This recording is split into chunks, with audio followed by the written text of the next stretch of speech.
नमस्कार दोस्तों, मैं नवीन यादव स्वागत करता हूं doctor Amit IAS academy YouTube channel पर। आज हम अगर बात करें बदलते हुए समय के साथ, बदलते हुए जमाने के साथ, तो कोई ना कोई इंसान किसी ना किसी बीमारी से जरूर ग्रसित है। कोई शारीरिक रूप से ग्रसित है तो कोई मानसिक रूप से ग्रसित है, कोई किसी ना किसी प्रकार के विचारों से ग्रसित है तो कोई किसी ना किसी प्रकार के अभाव से ग्रसित है। हर वो चीज जो हमें मानसिक रूप से असंतुलित कर दे वो हमारे लिए एक बीमारी होती है। किसी भी प्रकार की शारीरिक बीमारी की रिपोर्ट हो या चाहे कुछ भी, अगर हमारे शरीर से रिलेटेड रिपोर्ट हो या ह्यूमन डिजीज से रिलेटेड कोई रिपोर्ट हो, तो WHO वर्ल्ड हेल्थ ऑर्गेनाइजेशन क्या करता है, उसको रिलीज करता है, उसके बारे में जानकारी देता है और उसके निपटारे की कहानी बताता है। अब की बार वर्ल्ड हेल्थ ऑर्गेनाइजेशन ने, WHO ने मानसिक रूप से ग्रसित लोगों के बारे में बताया, मानसिक संतुलन खो रहे लोगों के बारे में बताया, यानी कि एक प्रकार से कहूं जो मेंटली डिस्टर्ब्ड है उनके बारे में जानकारी दी है। आइए उनके बारे में हम पढ़ते हैं और उसका निष्कर्ष क्या है उसके बारे में चलते हैं, जानते हैं क्या कहानी है। तो देखिए, विश्व मानसिक स्वास्थ्य report, world mentality health report जो दी है WHO ने, उसके निष्कर्ष क्या है उसके बारे में हम जांच करते हैं। तो किस प्रकार से वो रिपोर्ट रहेगी, किस प्रकार की कहानी रहेगी। तो देखिए, विश्व स्वास्थ्य संगठन WHO ने दो महत्वपूर्ण रिपोर्ट पेश करी है। पहली, वर्ल्ड मेंटल हेल्थ टुडे, इस वर्ल्ड मेंटल हेल्थ टुडे में क्या बताया गया है, और दूसरी है मेंटल हेल्थ एटलस 2024 जारी की है। इन रिपोर्ट्स में जब बात की गई तो इसके अनुसार जो विश्व भर में 1 अरब से ज्यादा लोग हैं, 1 अरब की काउंटिंग बहुत ज्यादा हो जाती है, उतने जो लोग हैं वो मानसिक स्वास्थ्य से ग्रसित है, यानी कि मेंटली डिस्टर्ब्ड है या किसी ना किसी मानसिक रूप से अस्वस्थ है, यानी कि उससे ग्रसित है। और 100 में से 1 व्यक्ति ऐसा है जो इस डिस्टरबेंस के कारण, इस बाधा के कारण या इस समस्या के कारण आत्महत्या कर लेता है। फिर भारत के लिए जब मानसिक स्वास्थ्य को लेकर सामाजिक कलंक और सुविधाओं की पहुंच में अभी भी भारी अंतर है, यह आंकड़ा न केवल स्वास्थ्य नीति की चिंता उत्पन्न करता है बल्कि एक नैतिक जिम्मेदारी को भी दर्शाता है। भारत की अगर मैं बात करूं इस मामले में यह बहुत बड़ा अंतर है और यह हमारे लिए एक नैतिक जिम्मेदारी है कि हम इन चीजों को देखें और इन चीजों में सुधार करें। आखिर ऐसा क्यों है कि इंसान इन चीजों से ग्रसित होकर मृत्यु का आलिंगन करता है? ऐसा इसलिए है क्योंकि इंसान उन प्रॉब्लम से, उन समस्याओं से लड़ना ही नहीं चाहता। समस्याएं सामने आ जाती है, इंसान कमजोर महसूस करने लगता है। जबकि मैं कहता हूं कि विकट समस्याओं से लड़ने के लिए हमें भी मजबूत बनना पड़ेगा, हम तभी लड़ पाएंगे। लेकिन ये जो मेंटली स्ट्रेस है ये दूर क्यों नहीं पाता, इसका सबसे बड़ा रीजन ये है कि आज भी, आज की जो यूथ पीढ़ी है या आज जो ज्यादातर मेंटली डिस्टर्ब है, उसका कारण ये है कि वो इंसान एक प्रकार से अपने बैकग्राउंड को, अपने इतिहास को, अपने अतीत को भूल रहे हैं।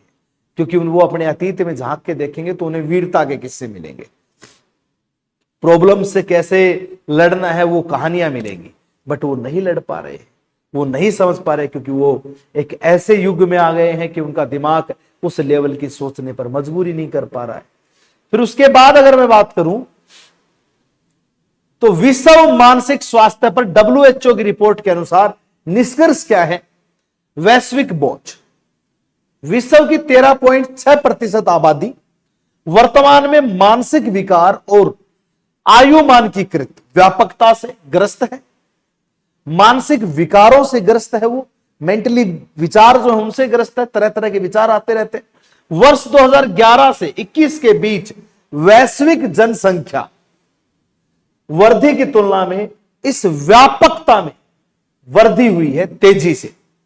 सबसे आम विकार चिंता है, एंजाइटी। सबसे नॉर्मल बात है लोगों में एंजाइटी यानी कि घबराहट, चिंता है, विचार चिंतन है, जो टेंशन लेता रहता है, सबसे बड़ी है। ठीक। वहीं अगर मैं बात करूं डिप्रेशन, सबसे एक और खास बात, डिप्रेशन संबंधित जो विकार संयुक्त रूप से 2/3 से अधिक मामलों के लिए जिम्मेदार है। डिप्रेशन हो जाएगा, इंसान मर जाएगा। एंजाइटी है, घबराहट हो रही है, किस बात की घबराहट यार, किस चीज का डर, क्यों, किस लिए? बस वही ऐसे ही प्रकृति ऐसी हुई। ये पता क्यों? ये चीजें हमारा खान पान बदलने से, ये चीजें हमारे विचार बदलने से, ये चीजें हैं, हम किसी ऐसी चीज से प्रभावित हो जाते हैं कि हमें वो चीज कल्पनात्मक जो है वो हकीकत लगने लगती है, हेल्यूजन होने लगता है। सबसे बड़ा कारण यही है इन चीजों का। उस भ्रम से बाहर आना होगा। चिंता विकार, एंजाइटी डिसऑर्डर्स आमतौर पर बचपन या किशोर अवस्था में शुरू होते हैं, जबकि अवसाद डिप्रेशन 40 वर्ष की आयु के बाद अधिक सामान्य हो जाते हैं। 50 से 69 वर्ष की आयु के बीच यह चरम पर होता है। एंजाइटी छोटे बच्चों में होता है। ऐसा बच्चों के सामने कभी नहीं करे जिन्हें देख करके वो डर जाए। ऐसी सिचुएशन क्रिएट ना करे, ऐसी पैनिक सिचुएशन क्रिएट ना करे कि बच्चा उस सिचुएशन को देखे और फ्यूचर में उसी को लेकर के पैनिक हो जाए और बार बार उसी को सोच करके घबराता रहे। यह सबसे बड़ा कारण होता है। हाँ, डिप्रेशन वगैरह 40 साल की उम्र में, जब इंसान मैच्योर हो जाता है, स्ट्रेस लेना शुरू कर देता है, यार कर्ज हो गया, कैसे उतारूंगा, क्या करूंगा, ये होने लगते हैं। 50 से 69 साल की उम्र में ये आम बात हो जाती है, क्योंकि उस उम्र में इंसान परिवार के बारे में, बाहर के बारे में सोचने लग जाता है, जिससे इंसान के ये चीजें, हाँ, डिप्रेशन वगैरह प्रॉब्लम होनी शुरू हो जाती है। जनसांख्यिकी प्रवृत्तियां युवा वास को 20 से 29 वर्ष में मानसिक विकारों की प्रचलन दर में वर्ष 2011 से सबसे अधिक वृद्धि हुई है। 1.8% की वृद्धि देखी गई। विश्व स्तर पर पुरुषों में ध्यान अभाव, अधिक्रियाशीलता विकार, एडीएचडी, ऑटिज्म स्पेक्ट्रम विकार और बौद्धिक क्षमताओं की दरें अधिक पाई जाती हैं। महिलाओं में चिंता, अवसाद और कई ईटिंग डिसऑर्डर की दर अधिक पाई गई। महिलाओं में खाने की बीमारी ज्यादा पाई गई। कई महिलाएं ईटिंग डिसऑर्डर का शिकार होती है, उन्हें खाने का शौक होता है, टेस्ट का ही नहीं पता होता, खा जाती है वो ज्यादा, ये ईटिंग डिसऑर्डर हो जाता है। महिलाओं में चिंता की समस्या ज्यादा देखी गई है, उनका बीपी वगैरह ज्यादा होता है। बट महिलाओं में आत्महत्या का मतलब एक जो रेशियो हो बहुत कम देखा गया है। उसके बाद अगर मैं बात करता हूं, आत्महत्या वैश्विक स्तर पर हर 100 में से एक मृत्यु हो रही है। आत्महत्या के कारण होती है क्योंकि हर 100 में से एक व्यक्ति सुसाइड कर लेता है। युवा लोगों में आत्महत्या मृत्यु का प्रमुख कारण है। मैक्सिमम यूथ सुसाइड कर रहा है, क्योंकि यूथ जो है ना, यूथ वो सोचने की क्षमता खो चुका है, सहनशीलता खो चुका है। आज यूथ के अंदर सोचने की शक्ति नहीं है। आज यूथ सोचने समझने की जो अपनी ताकत है, एक तार्किक शक्ति जो है वो खत्म कर चुका है। पता क्यों? क्योंकि आधुनिकता में कुछ ऐसी चीजों के प्रभाव में आकर जो चीजें अकल्पनीय हैं, जो चीजें सिर्फ कल्पना में अच्छी लगती है, वास्तविकता में नहीं, हम उन कल्पनाओं को वास्तविकता में हासिल करना चाहते हैं जो कि नहीं होनी चाहिए, और सबसे बड़ा कारण है ये। चलिए, एसडीजी चिंता। वर्तमान गति से वर्ष 2030 तक आत्महत्या मृत्यु दर में केवल 12% की गिरावट आने का अनुमान है। केवल 12%, जो संयुक्त राष्ट्र सतत विकास लक्ष्य एसडीजी के 1/3 कमी के लक्ष्य से बहुत कम, बहुत नामात्र है। 12% कुछ भी नहीं है, बहुत नामात्र है। भारत में मानसिक स्वास्थ्य, इसके बारे में अगर मैं बात करूं तो प्रचलन, राष्ट्रीय मानसिक स्वास्थ्य सर्वेक्षण, एक सर्वे किया गया एनएमएचएस 2015-16 के अनुसार 10.6% भारतीय वयस्क मानसिक विकारों से पीड़ित हैं। भारतीय जो वयस्क यानी कि जो एक प्रकार से मैच्योर एज के जो इंसान हैं वो मानसिक विकारों से पीड़ित हैं, जिसमें शहरी क्षेत्रों में यह प्रचलन 13.5%, शहरों में ज्यादा देखने को मिल रहा है, ग्रामीण क्षेत्रों में 6.9%, क्योंकि शहरों में ज्यादा टेंशन होती है, गांवों में कम होती है। गांव के लोग बड़े मस्त रहते हैं खेती बाड़ी में, और गांव के लोगों में एक विचार, यार अरे छोड़ देना है, हो गया तो हो गया, इस प्रकार के विचार। शहरों में अरे कैसे हो गया, ये नहीं यार, ये हो जाएगा, वो हो जाएगा, रेंट नहीं दिया, इस प्रकार के विचार हमारे दिमाग में लग जाते हैं। यार ये करना है, वो करना है, मेरे को ये करना था, वो करना, तो इस प्रकार से हम मेंटली डिस्टर्ब हो जाते हैं। शहरों में ज्यादा ये समस्या, गाँव में कम है। ठीक है, क्योंकि आबो हवा जो है ना शहरों की वो ऐसी है, गाँव की कम बदली है, अभी अभी बदल भी रही है धीरे धीरे गाँव की भी, बट ये है। ठीक है, वहीं अगर मैं बात करूं उपचार में कमी, 70 से 92% लोग स्टिग्मा, जागरूकता की कमी और विशेषज्ञों की कमी से के कारण उपचार प्राप्त नहीं कर पाते।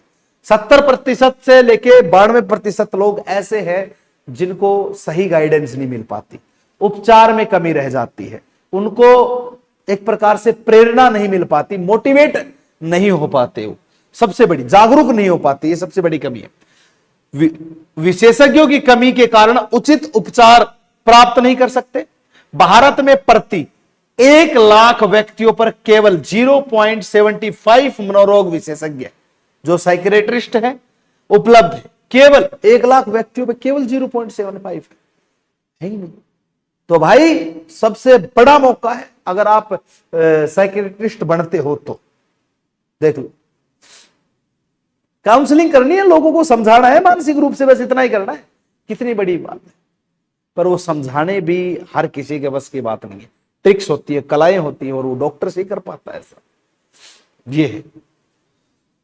जबकि डब्ल्यूएचओ की सिफारिश प्रति 1 लाख लोगों पर 3 मनोरोग विशेषज्ञों की है, सोचिए।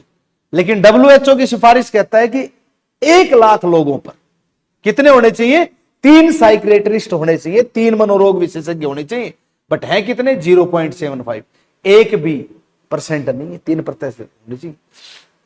मानसिक स्वास्थ्य अवसंरचना, राष्ट्रीय मानसिक स्वास्थ्य कार्यक्रम NMHP 1982 मानसिक स्वास्थ्य देखभाल को सामान्य स्वास्थ्य देखभाल में एकीकृत करता है। आयुष्मान भारत मानसिक स्वास्थ्य सेवाएं प्रदान करने के लिए उप स्वास्थ्य केंद्रों और प्राथमिक स्वास्थ्य केंद्रों को उन्नत किया गया। आयुष्मान भारत का एक सपना है कि स्वास्थ्य केंद्रों को बढ़ावा दिया जाए और स्वास्थ्य केंद्रों को डेवलप किया जाए। NIMHANS अधिनियम 2012 राष्ट्रीय मानसिक स्वास्थ्य एवं तंत्रिका विज्ञान संस्थान को राष्ट्रीय महत्व का संस्थान घोषित किया गया है, नेशनल इंपोर्टेंस संस्थान घोषित कर दिया गया है। प्रशिक्षण एवं अनुसंधान का विस्तार किया गया है, उसमें ट्रेनिंग एंड रिसर्च के लिए भी एक्सप्लोरिंग की गई है, चीजें बढ़ाई गई है, चीजों का विस्तार किया गया है। RPWD अधिनियम 2016 विकलांगता से संबंधित व्यक्ति अधिकार अधिनियम 2016 RPWD एक्ट 2016, इस अधिनियम में मानसिक बीमारी को विकलांगता के रूप में मान्यता दी गई है। यह कानूनी सुरक्षा को मजबूत करता है और संयुक्त राष्ट्र के विकलांग व्यक्तियों के अधिकारों पर सम्मेलन UNCRPD 2006 के साथ संरेखित करता है। मानसिक स्वास्थ्य देखभाल अधिनियम 2017 मानसिक स्वास्थ्य देखभाल के अधिकार की गारंटी देता है। भाई आप मानसिक स्वास्थ्य अधिकार की गारंटी देता है, कौन सा देता है भाई, 2016 के साथ संरक्षित जो मानसिक स्वास्थ्य देखभाल अधिनियम है ये, और आत्महत्या को अपराध नहीं मानता और सम्मान की रक्षा करता है। मतलब ये अधिनियम बोलता है कि आत्महत्या अपराध नहीं है, जबकि आत्महत्या सबसे बड़ा आघात है, खुद के शरीर को चोट पहुंचाना। ये कानून देख करके आप कभी भी गलत कदम ना उठाएं, इस प्रकार की विचारधारा नहीं अपनानी चाहिए। आपका खुद का सम्मान है, आप अपने सम्मान के लिए बस उन समस्याओं से लड़िए, उन समस्याओं को फेस कीजिए, एक दिन आप जरूर जीतेंगे। मृत्यु किसी चीज का हल नहीं है।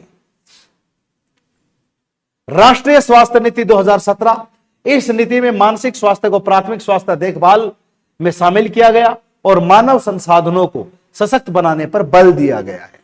राष्ट्रीय आत्महत्या रोकथाम रणनीति NSPS 2022, इसका लक्ष्य है वर्ष 2030 तक आत्महत्या के होने वाली मौतों को 10% कम कर देना, 12% का आंकड़ा लेके चले हैं। यह रणनीति प्रारंभिक हस्तक्षेप है, संकट प्रबंधन और मानसिक स्वास्थ्य संवर्धन पर केंद्रित है। इसके तहत उच्च जोखिम वाले समूह जैसे कि छात्र, मैक्सिमम छात्र करते हैं एग्जाम के स्ट्रेस में और जॉब ना मिलने के स्ट्रेस में। भाई कोई तैयारी कर रहा है सरकारी जॉब की और नहीं मिल पा रही है, कोई तैयारी कर रहा है IIT वगैरह की नहीं मिल पा रही है तब कर लेता है, कोई तैयारी कर रहा है किसी चीज की, और एक छात्र अवस्था में गर्लफ्रेंड बॉयफ्रेंड वाला चक्कर होता है इसलिए कर लेता है। तो सबसे बड़ा यार इन चीजों से दूर रहो, ये चीजें कुछ नहीं है, सिर्फ और सिर्फ फोकस करो। जो फेल हो गए कोई बात नहीं, अगली बार पेपर दे दे, कौन सा कुंभ का मेला 12 साल इंतजार करना पड़ेगा, फिर 6 महीने में आएंगे, फिर 4 महीने में, ये जॉब ना सही वो मिलेगी, वो ना सही कोई और जॉब मिलेगी, लेकिन जॉब मिलेगी जरूर। तो इसलिए आप लोगों को किसी भी प्रकार से स्ट्रेस लेने की जरूरत नहीं है। दूसरा, किसान फसल अच्छी नहीं हुई, सरकार ने किसी प्रकार से धोखा कर दिया या भगवान ने ऐसा कर दिया कि फसल अच्छी नहीं हुई और ऋण ले रखा है अच्छा सा, ऋण की किस्त नहीं चुका पाया तो किसान बेचारा आत्महत्या कर लेता है। मैं हाथ जोड़ के विनती करता हूं जितने भी किसान भाई हैं, मेरे पिता तुल्य जितने भी हैं, उन सभी से मैं आग्रह करता हूं कि आप ऐसा कदम ना उठाएं, सब्र रखें। आज नहीं 6 महीने बाद फिर होगा, क्योंकि हम भी एक किसान परिवार के ही हैं, हमें भी पता है ये दुख कितना होता है। युवा वयस्कों को विशेष लक्ष्य बनाया गया है। भाई युवा वयस्क है वो ज्यादातर ऐसा कर रहे हैं, उन पर भी ध्यान केंद्रित किया जाएगा, क्योंकि लोग प्यार में धोखा वगैरह खा जाते हैं ना, इसलिए कर लेते हैं। तो उनसे अनुरोध है कि प्यार व्यार इतना ज्यादा मतलब आपको नहीं सोचना कि ये हो गया। ये सिर्फ हमारी एक ग्लैंड का खेल है, हाइपोथैलेमस ग्लैंड, जो हमारी भावनाओं को कंट्रोल करती है। आप हद से ज्यादा किसी के शारीरिक टच में होते हो या किसी के पास नजदीक रहते हो तो आपकी हाइपोथैलेमस ग्लैंड उस इंसान के प्रति भावनाएं बुनना शुरू कर देती है, वो दूर चला जाता है, आपकी वो ग्लैंड इमोशनल हो जाती है और आपके मस्तिष्क को संकेत देती है रोना धोना जो भी है वो करने का। लेकिन वही ग्लैंड जब आपके कंट्रोल में नहीं होती तो आपको कंट्रोल करके आपको गलत रास्ते पे ले जाती है, जबकि आपको उसके कंट्रोल में नहीं होना। आपको पता है कि कुछ समय के बाद मैं उसे भूल भी जाऊंगा, तो इसीलिए आप ऐसा मत सोचो कि ये नहीं होगा। भगवान ने शरीर दिया है, माँ बाप ने जन्म दिया है, तो इस प्रकार से उसका सही उपयोग करो, गलत दिशा में नहीं। मानता हूं प्रेम करना गलत नहीं होता, बट आजकल की कहानियां सुनने के बाद उससे भी डर लगने लगेगा आपको, और लग भी रहा है। और हम जैसे लोगों को भी देख के पता चल रहा है कि आज का यूथ किस कदर उस चीज को समझने लगा है, किस कदर किस डायरेक्शन में लेके चला गया। प्रेम का मतलब आज लोगों ने गलत निकाल लिया, जबकि ऐसा नहीं होना चाहिए। तो बहुत सारी चीजें हैं जो आज के टाइम पे सोचनी पड़ेंगी।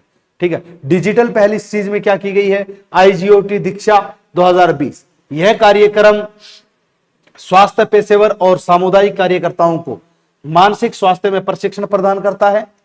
राष्ट्रीय टेली मेंटल हेल्थ कार्यक्रम टेली मानस 2022, यह कार्यक्रम 20 भाषाओं में टोल फ्री हेल्पलाइन के माध्यम से मुफ्त 24/7 मानसिक स्वास्थ्य सहायता प्रदान करेगा। यानी कि एक हमने टेलीफोनिक चीजें लगाई है, टोल फ्री नंबर जारी किया है, जिसके तहत लोगों को मानसिक तनाव से निकलने के लिए सहायता प्रदान की जाएगी, उसको मोटिवेट किया जाएगा, अलग अलग तरीकों से उनको बताया जाएगा। तो इस प्रकार से WHO ने रिपोर्ट और उसके बारे में निष्कर्ष दिया है कि किस प्रकार से क्या कर सकते हैं।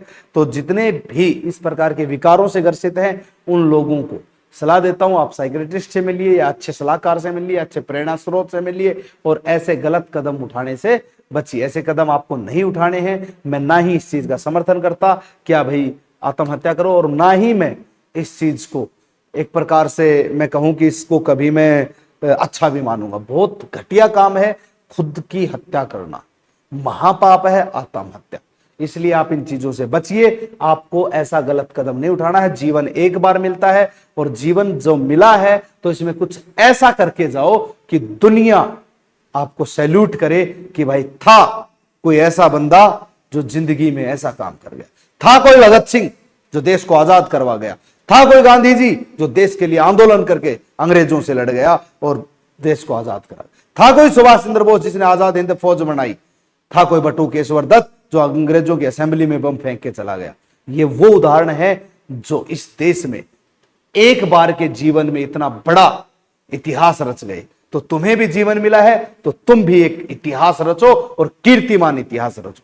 इसी के साथ मैं नवीन यादव आज विदा चाहता हूं। जय हिंद, जय भारत, थैंक यू।